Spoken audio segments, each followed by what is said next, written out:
Hi, this is James Currier, General Partner at NFX Capital, and you're listening to the NFX Podcast.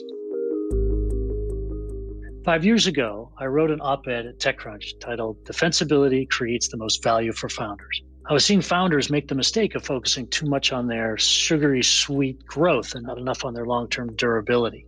At NFX, we've now written about the 4 defensibilities available to founders in the modern digital age: brand, scale, embedding, and network effects. That last one, network effects, is incredibly strong. But not all network effects are created equal, and not all great companies need network effects to be durable. The key is to study the different defensibilities available and understand which are available to your company right now. Someone who sees this clearly in ways that others do not is Hamilton Helmer, author of The 7 Powers. In it, Hamilton defines 7 different powers that great companies can use to achieve defensibility. Iconic founders from Reed Hastings at Netflix to Patrick Collison at Stripe, Twilio's Jeff Lawson have said that the 7 powers are one of their core insights behind their companies. So our friend Jeff Lawson, who is co-founder and CEO of Twilio, has built a business now valued at over $60 billion, is steadfast that Helmer's 7 powers framework needs to be in the hands of every great entrepreneur out there, and we couldn't agree more. So in this special episode of the NFX Podcast, here are Jeff and Hamilton to talk through the 7 powers.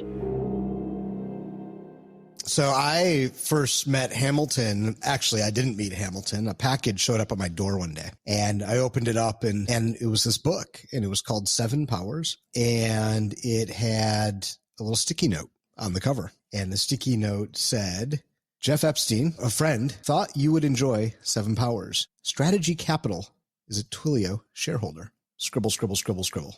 And I was like, okay. And I put the book aside as one does and just, kind of forgot about it until a few months later. I was talking to Jeff Epstein, who happens to be on Twilio's board. And I remembered that, apparently he had recommended a book to me basically. And I went and found it and I read it and I'm like, this is signed by the author, some guy, Hamilton. All right, well, let me read it. So I started reading the book and I said, this is really good. And I will tell you, I am a big skeptic of strategy, like the word strategy and the way business leaders often invoke it. Yet this book really spoke to me.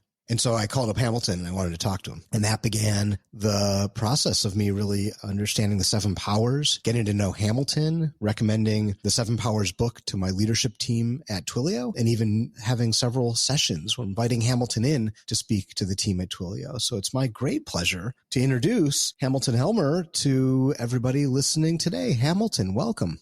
Thanks, Jeff. It's a delight to be here with you. I so admire, what you've managed to accomplish with Twilio. My whole career has been around thinking about what makes businesses successful. And I'm very Schumpeterian. I think that entrepreneurship and building companies is the lifeblood of the vitality of a society. And it's really hard. So I just admire what you've accomplished enormously. It's a delight to connect up again. Well, thank you, Hamilton. I'm going to start by saying why I think I usually say strategy is a dirty word, and then you can rebut that with the hypothesis of your book. How's that sound? That sounds good. So what I have often told Twilio employees through the years is that strategy is a dirty word because it is this idea that the people at the top of the company have developed a strategy and everyone in the company is supposed to blindly follow this strategy, whether or not your customers want you to follow that strategy. And therefore, I've always thought that strategy is basically just a way of telling your people to pay attention to the C-suite and the executives of the company as opposed to the customer. So one of the things I've often said at Twilio is there is only one true strategy. Build products and services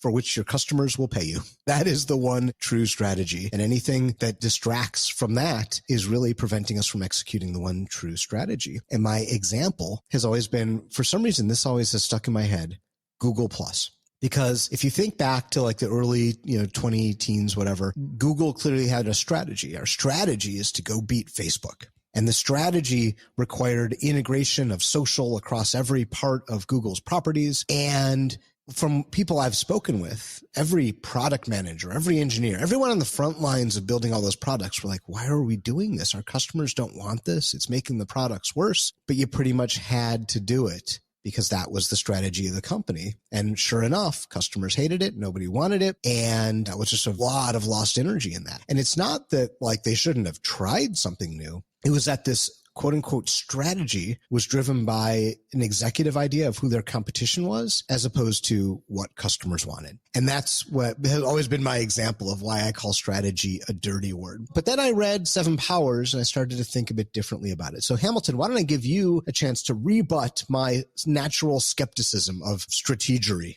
Yeah, it won't be much of a rebuttal because I'm in violent agreement with you, I'd say. And in fact, it's why I wrote the book, because I believe that strategic planning is essentially an oxymoron. And because what you're talking about is trying to treat strategy as something that's a top-down plan that you impose on people. And when you really understand it deeply enough and go back to what strategy is about, what you realize is that its root, its first cause is inventiveness, and that shouldn't be a surprise. That's the first cause of everything that's really important, I think. And so the challenge that I tried to take on in my book was what I call the Mintzberg challenge, because there was this wonderful strategy thinker way back when wrote this very influential article, Henry Mintzberg, that said that strategy, you don't sit down and think through logically designed strategy, but you actually craft it, which is very similar, I think, and consistent with what you're saying, Jeff, is that this is something that evolves over time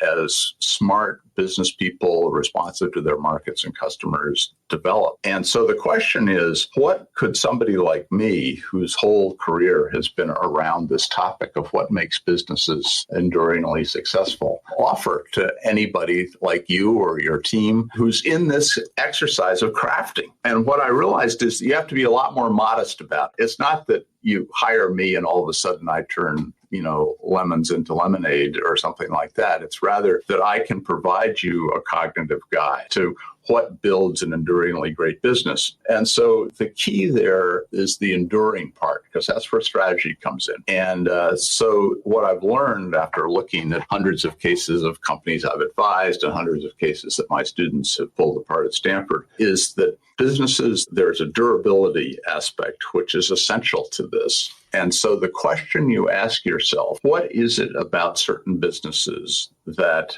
keeps the force of competition away? What kind of thing do you invent? And if you go back to the Google Plus thing, one of the reasons, of course, that NFX types would be very hip on this is that social is a multi-sided platform and you have to get critical mass. And if you don't get there, there's no value to customers. And they didn't get there. And so that was just not worth much. So my book is really about what it takes to develop one of these structures that gives you this durability. And that's what power is. Well, and I like that you reframed the notion of strategy, right? Because there's so many, I'm always amazed at what people call strategy. I'm like, I don't think that's strategy. I'm pretty sure it's just an idea that you're calling strategy because you want people to pay attention as opposed to really being a strategy. I like that you don't really use the word strategy very much in the book, but you define what the real goal is, which is power. And power is a, kind of a funny word, right? Because it can be perceived as,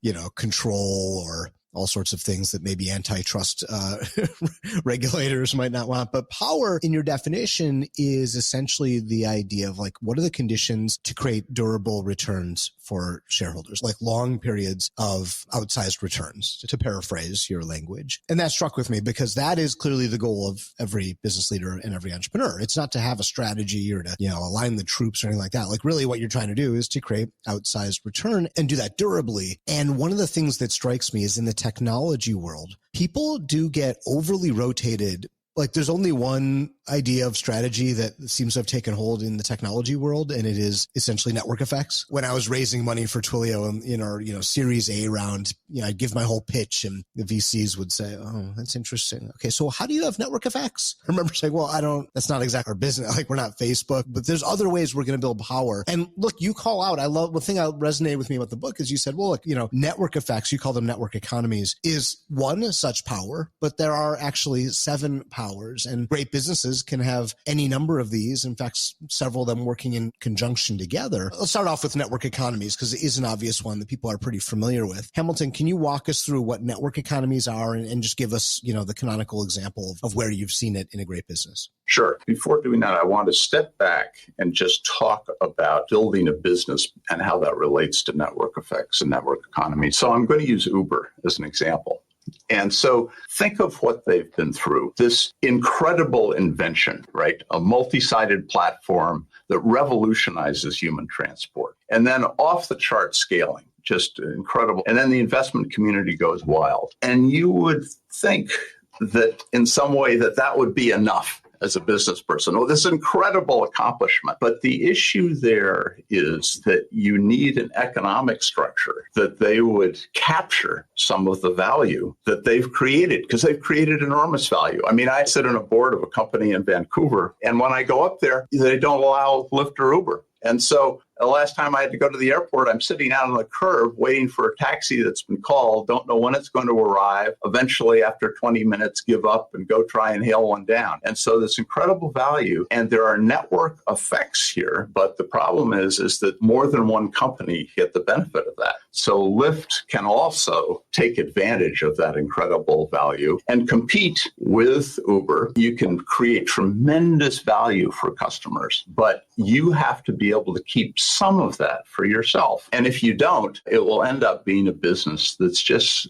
not fun to manage. Your investors will be after you. Eventually, you'll probably attract activist investors. Whereas if you do find a way to have power, you can become an iconic company. So in the case of Uber, if you think of what keeps a competitor at bay, it is that there are scale densities in specific geographic scale densities. So it's actually economies of scale play. But the problem here is, I'll get a little geeky on you. Sorry about this. If you look at an n-dimensional space and ask the question, what happens to the average distance between two entities in that space, like a driver and a passenger in Uber space, that varies with the nth root. And of course, there's a two-dimensional space, it's geographical. So it's a square root function, which is to say there's diminishing returns. So the larger area you have, the less the advantage an Uber would have over somebody like a Lyft. And so you can easily have two competitors in large markets. And so they compete against each other. And that will be the basis of their competition.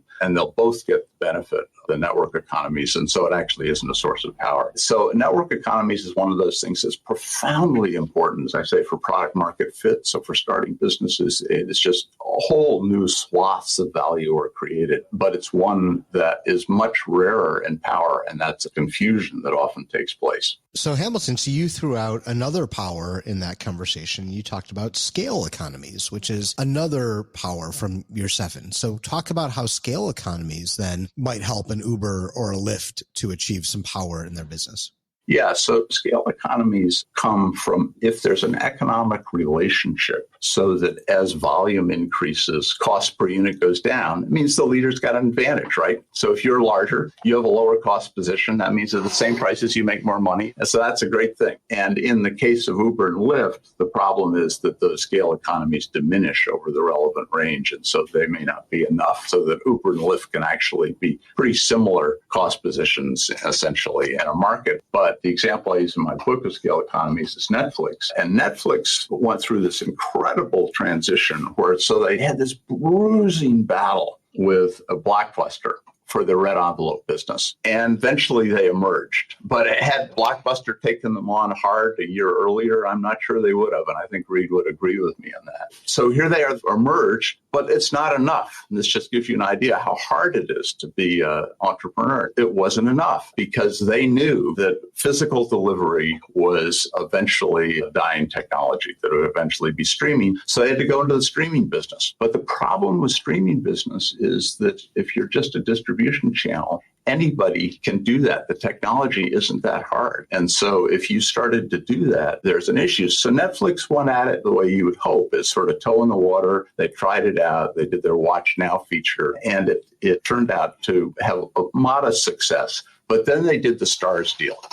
And the Stars deal gave them a lock on content that was really attractive to a lot of people. And all of a sudden, their subscriptions just skyrocketed. So product market fit. All of a sudden, they went, whoa, streaming really does it. But the problem was the Stars deal was a one-off deal. I think it was 30 million or something when Stars, or nobody had any idea that it would be that valuable. So then the question was, could they do an at-scale deal where people realized how valuable this was and still do it? And so they did the Epix deal, which I think was for $1 billion or something. And so what happened with that was now all of a sudden they were getting exclusive rights to content, and there's scale economies in that because those exclusive rights are a fixed cost. And so if you think of a single production as an easy way to categorize, to think about that, think of when they did the House of Cards, $100 million.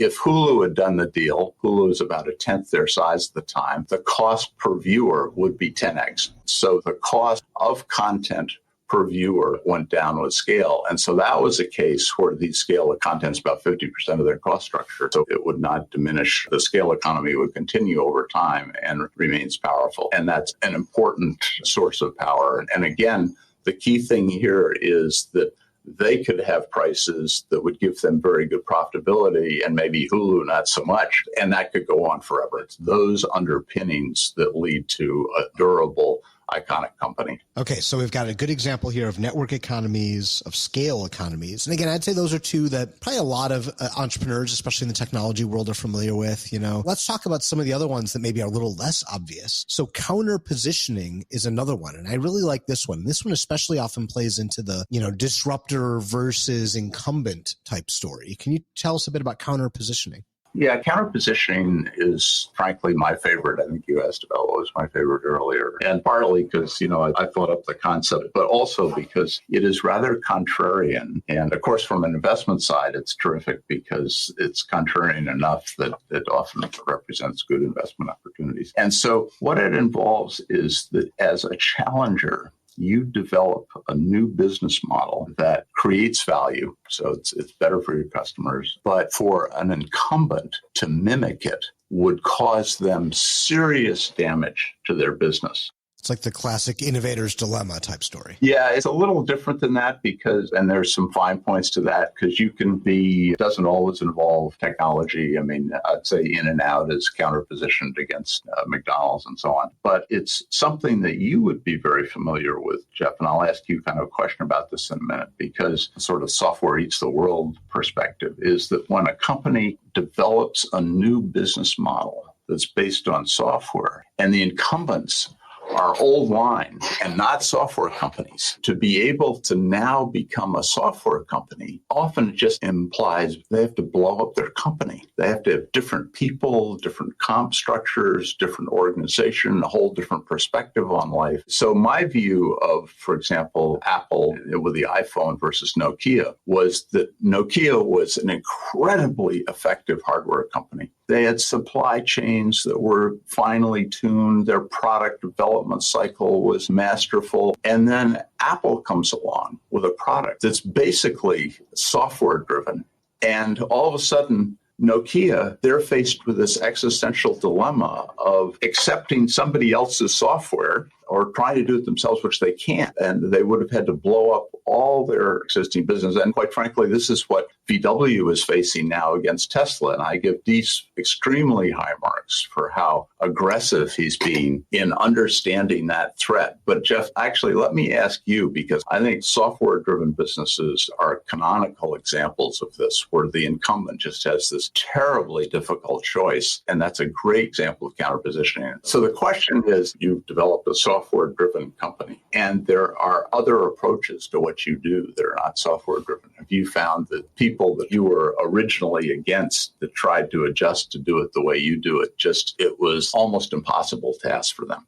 Well, I think oftentimes the counter positioning comes in the form of the economic impact, because that's what really causes companies unable to adapt quickly. When you're driving at the core economic engine of a company, right, they see the world through the lens of that engine, and they're so hesitant to adapt because A, it could mean an existential crisis. At the very least, it could be disruption in their shareholder base and things like that. But it's also just a mindset. It's like when you see the world a certain way, it almost is unfathomable to see it a different way. So I think for us, the way I've thought about the counter positioning that we've done, and again, I wouldn't have called it that because it was just the obvious thing that our customers wanted, but was in how we paid per use or how we charge per use. So the pricing model of Twilio is you sign up for Twilio and you spend your first penny to send a text message or to make a phone call or to do a video session or to have a chat. Like, you just take these embeddable building blocks and you only pay for what you use. In an industry where there's so much around in the software side, selling of seats and licenses and all this,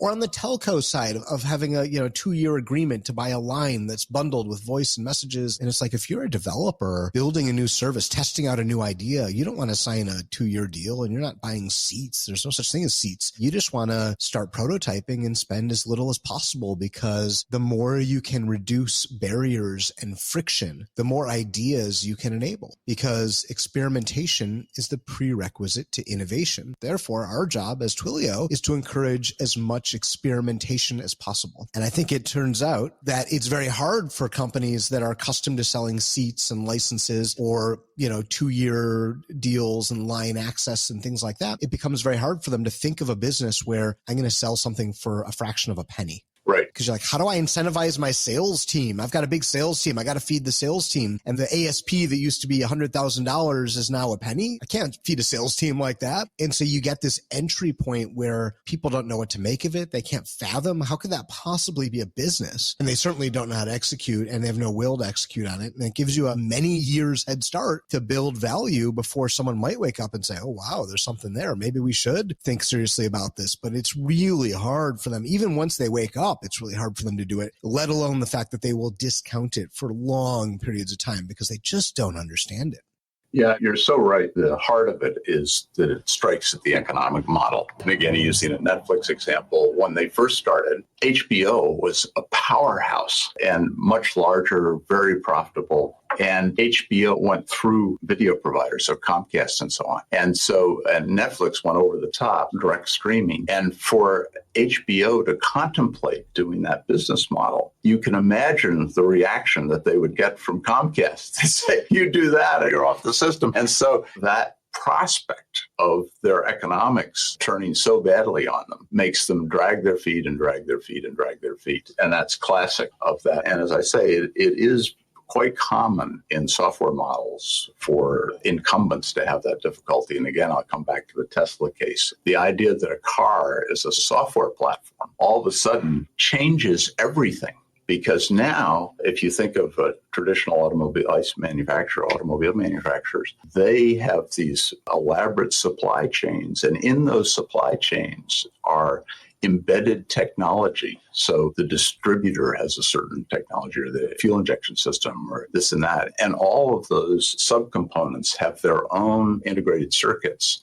My favorite part about the counter-positioning of Tesla versus auto manufacturers, and I'm from Detroit originally, is the dealer network. Because you think about, so Tesla doesn't have dealers, right? And literally the state of Michigan passed a law that said it is illegal to sell a car not through a dealer. Right. So you can't buy a Tesla in the state of Michigan because they legally require dealers. You're like, well, that makes no sense, but okay. But here's the interesting thing. You're like, okay, we're going to roll out electric cars to all of our dealers. And what do the dealers say? Well, they make all their money not by selling the cars, but by servicing them. And electric cars have 5% the number of moving parts than a ICE car does. And so therefore they break less often. And so the dealers would make no money. So the dealers say, well, we don't want electric cars. And so that was a more counter positioning because they had to bring their dealers along. And the dealers are very hesitant because they saw it as it would erode their ability to make their profit. But it's fascinating. We should move on because we've got 7 powers, and we've talked about some of the more obvious ones. Another one is switching costs. Let's skip that one for a minute because I think there's some understanding of that out in the world. But let's talk about branding, because we all kind of intrinsically understand oh yeah, that company has a brand, that there's value, there's equity in that brand. But really thinking about it as a power is interesting. Can you walk me through why is power a branding, and where do you see that?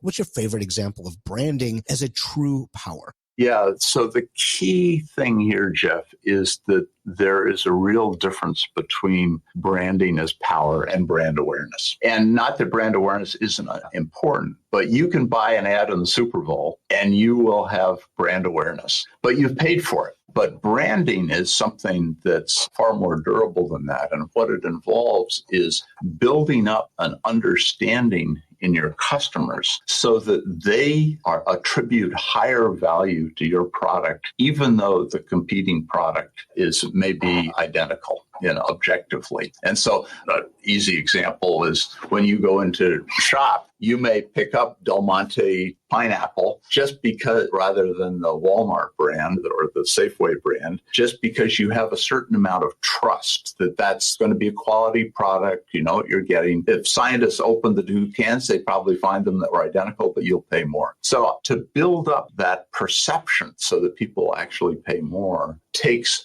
a long time of people becoming familiar with something. And it can be that it is this expectation of additional quality, or it may be that you just have a good feeling about it so that you like to be seen with it. So an Hermes handbag, some people pay $50,000 for one of them. But I think in the tech world, it's not that common, actually, to see branding in this form. You've developed this understanding with your customers over time that's something that you trust it more or you want to be seen with it. But I think there's no question that Apple has it, But this was the result of very long curation process of Steve Jobs emphasizing aesthetics and not just talking about it, but actually building aesthetics into their corporate culture and the customers now. So I think there are many people who would sort of prefer to be seen with an iPhone than with a competing product. And not to say the products themselves aren't great. So I think the key thing about it is that it takes this long period of time to develop that. And it only works in certain types of products, I'd say.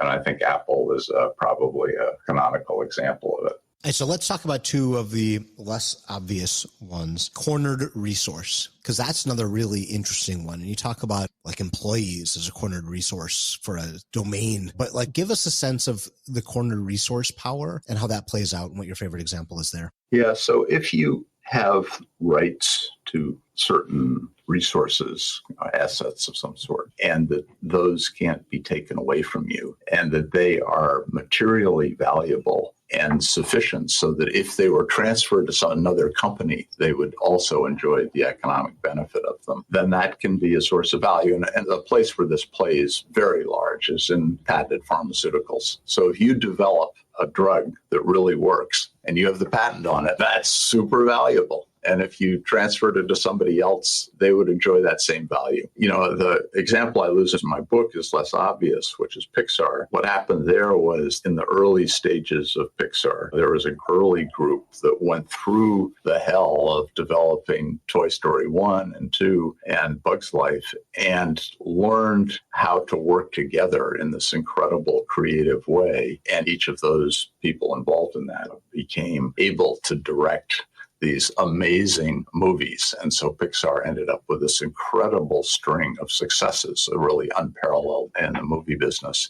And in a sense, they had a cornered resource on the talent that it took to make these digital films. Of that group, right. And individually, there are talents like that, Steven Spielberg or somebody like that, but a studio pays for those. So it's the person that realizes that, not the company that hires Steven Spielberg. But in this case, they were devoted to Pixar. If DreamWorks wanted to hire them away, they wouldn't go. And Disney, in fact, tried to hire back some of the resources and they wouldn't go. Eventually, Disney bought them, of course. So they were a valuable resource that created the success of the company, but that Pixar, in effect, wasn't paying all of that away to them. And so yeah, that's totally non-obvious. How did Pixar just have hit after hit after hit? It wasn't like the technology per se. It was that team that worked so well together. We're literally inventing this as they went, so that the brain trust of this whole thing literally resided inside those walls. That's amazing.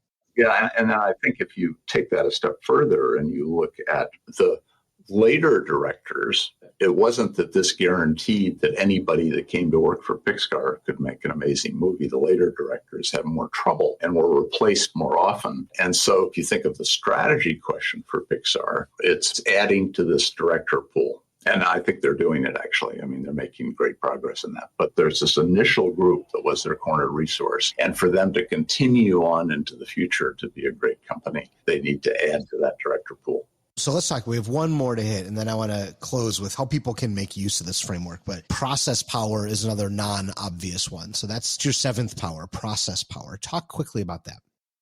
Yeah, so process power, the example I use in my book is Toyota and the lean production, is that if you have an incredibly complicated business processes. Think of automobile production and all the supply chains and the production itself. And over time, bit by bit, you do a little of this and a little of that, and it gets embedded in how you do things in the company. And often it's what one of my old professors used to call tacit knowledge. Often it's not even written down. And all those things together are enough to be material. In other words, enough to move the profit needle. And it turns out that a competitor who wants to do it has a terribly difficult time because either complexity, there's so many little things they have to do, or opacity, that nobody even really knows exactly what's going on. The time constant being able to do that is so long that you end up like Toyota, gaining a lot of market share and being highly profitable. But Jeff, there's an important caveat about this, which is, this as CEO, that most of your time is spent on operational excellence. Let's make this organization as great as it can be. And you're not spending all your time thinking about strategy. You're thinking about how to make this a great organization. But most of the time, that's not power. And most of the time, it's something that can be emulated. And it's absolutely appropriate that that's what you spend your time on. But it's most of the time is just something that another company, they can hire away the people you get. Look, there's armies of consultants that teach people best practices. It's usually something that can be imitated over time. And so process power is extremely rare. Toyota's an example. I'd say maybe Inditex with fast fashion is an example. But most of the time, operational excellence in the end isn't power. But one more caveat, which is that in getting to power, operational excellence is unbelievably strategic. So I'll give you an example of that, which is the early days of Apple. They had this incredible lead in personal computers, and they owned the operating system, so they would have had power network economies from that. And yet, when it went from the Apple II to the Apple III, this is an execution issue, completely dropped the ball.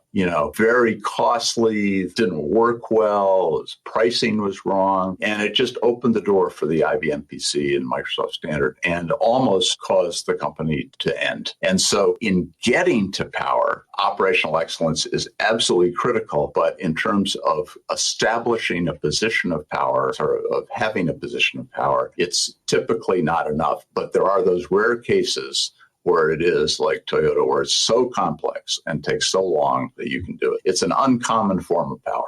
Okay, so Hamilton, one of the things that I heard you say apply to almost all of these powers is they take a long time and a lot of discipline and a lot of focus to achieve. You don't get them overnight. You usually don't get them accidentally. It is a long period of focusing and repetition and culture in a lot of the cases too, to achieve these powers. And so, just to close out here, how do you think that an entrepreneur listening today should think about the journey to developing power? And none of the things that we talked about are necessarily brand new things. We've heard a lot of these words before. We've all heard about brand. We've heard about network effects. We've heard about economies of scale. But seeing them all sit there together like a menu that you can look at your business through and decide what is the best way for us to achieve power, and then methodically focus on it for long periods of time. How do you think an entrepreneur should start that journey? Yeah, great question, Jeff, and it really gets to the heart of the matter. So the key thing here is that, first of all, getting to a position of power is a creative act. You're figuring out something that hasn't been figured out before, probably. And that takes place, as you say, over time, as you react to what customers want, how the technology is progressing, those sorts of things. You create this over time. And the message that I would like to convey here is that the overall types of power, the genotypes, if you will, are simple. There are 7 of them. As far as I know, there are only 7. But the phenotypes, the specific instantiations of them for each company, are incredibly complicated. So actually, we're doing this interview for NFX. And so there are businesses based on the incredible complexity and subtlety of network effects, right? And that's true across all the powers. So as a business person, you have to go into this environment and ask yourself, how can I create one of these 7 powers? And look at what's coming at you over time. this is a hard thing to do. And after you've had this amazing experience of getting product market fit, you sort of go, oh God, the journey's not done, but that's the challenge, is over time, you have to figure these things out. And it's very different than product market fit. And so you have to think in a different way. And what my book is about is just giving entrepreneurs and business people an understanding of what those structures are as sort of for pattern recognition as they're going through that process. Thank you so much for joining us today, Hamilton. It's been great talking to you. I feel like this is we've just skimmed the surface of the 7 Powers framework. So for anyone who's interested in really diving in, there's the book out there. I'd suggest you read it. I found it to be very useful tool of organizing the toolkit that we as entrepreneurs and leaders have to build durable businesses that are going to create value for long periods of time, and having that menu. So it's not just like words sitting out there, and it's certainly not just, hey, strategery, everybody, but actually an organized framework of the various ways you can go about building power is enlightening. So check out the book. Thank you, Hamilton, for giving us a window into your brain and into your thinking today. My pleasure, Jeff. And again, congratulations on the phenomenal thing that you've done in building Twilio. I mean, as you say, I'm just in awe of things like that you've just done such an amazing accomplishment. So it's been my pleasure to be interviewed by you. Thank you, Hamilton. I'm flattered. All right, everybody, have a great day. You've been listening to the NFX Podcast. You can rate and review this show on Apple Podcasts, and you can subscribe to the NFX Podcast on Apple Podcasts, Spotify, Google Podcasts, or wherever you get your favorite podcasts. For more information on building iconic technology companies, visit nfx.com.